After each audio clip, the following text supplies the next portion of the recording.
Monday, 15th of January, 2024. Significant news came from the front line. It was reported that Russian plane A-50 was shot down. A-50 is a long-range radar aircraft that provides aerial control and detects operational tactical aviation. It is particularly thanks to A-50 that Russian forces not only received information about the presence of Ukrainian aircraft, but also learned about missile launches from the Ukrainian side. In short, an aircraft of truly massive importance and rarity. Until the 15th of January, the Russian side had only 5 of these aircraft in operational state. Now that number is down to 4. From the tactical side, it means that Russian planes will be more vulnerable during their missions, since Ukrainian forces will have a greater chance of remaining undetected from now on. Definitely a great news. Tuesday, 16th of January, 2024.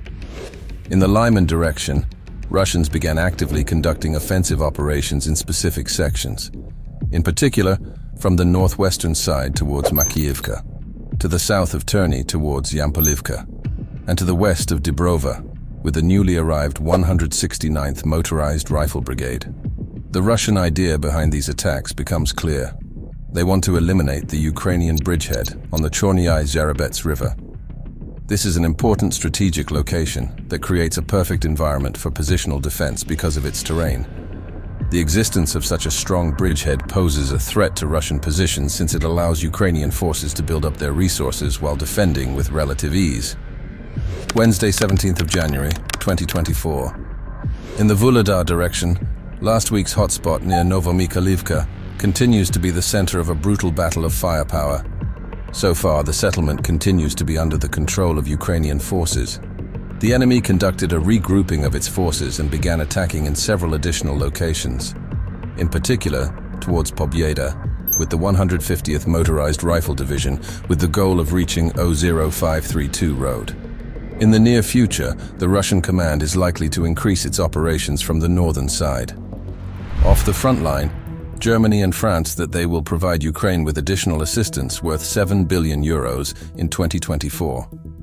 The German government announced that the aid package includes ammunition for Leopard tanks, armored personnel carriers, reconnaissance drones, and Marder infantry fighting vehicles. This is excellent news and a sign of a strong build-up of the European coalition.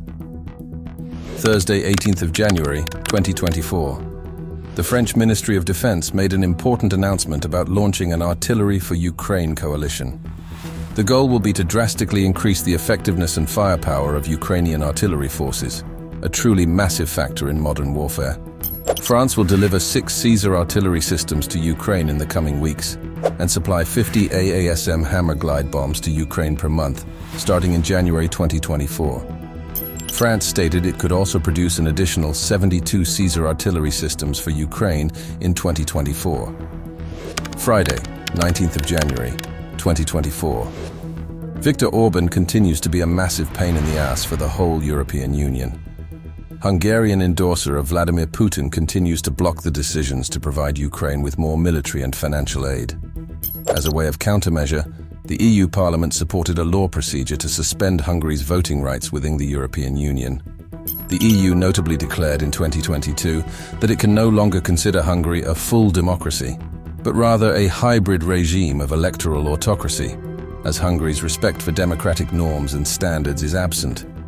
The situation inside the EU continues to escalate, with everyone looking for an effective way to pressure the Hungarian autocrat.